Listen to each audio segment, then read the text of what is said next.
Odessa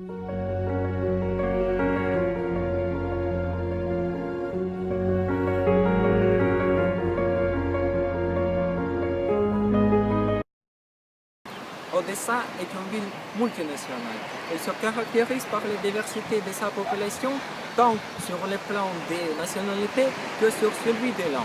Depuis sa fondation, y habitent les représentants de telles nationalités comme Ukrainiens, Russes, Juifs, Bulgares, Polonais, Tatars de Crimée, Géorgiens, Roms, Chinois et beaucoup d'autres.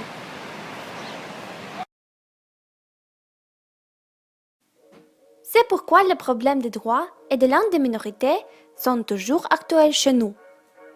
La langue officielle à Odessa est l'ukrainienne et la langue russe a un statut de la langue régionale. Les autres langues ne sont pas interdites, donc vous pouvez parler n'importe quelle langue dans la rue.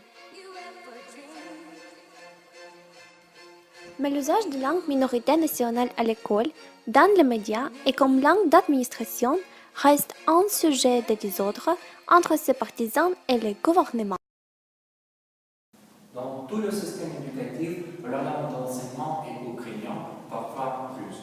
La minorité dispose d'un droit à l'enseignement et l'apprentissage de leur langue maternelle, mais pratiquement, le gouvernement ne supporte point la langue minoritaire.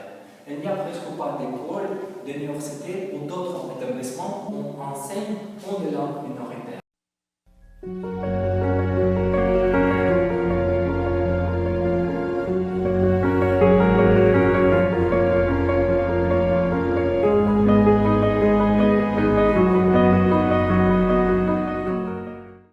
Здравствуйте, меня зовут Мелик, я из Турции. Меня зовут Сабина, я азербайджанка.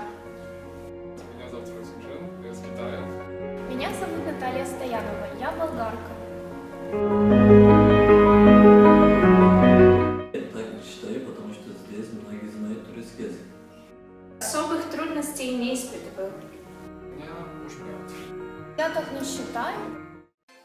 Malgré que les Odessites sont très hospitaliers et bienveillants envers les autres nationalités, cultures et langues, la minorité linguistique éprouve l'influence de la discrimination et de l'assimilation.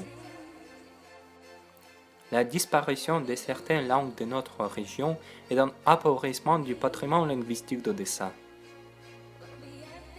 La ville internationale risque de devenir un cimetière des cultures.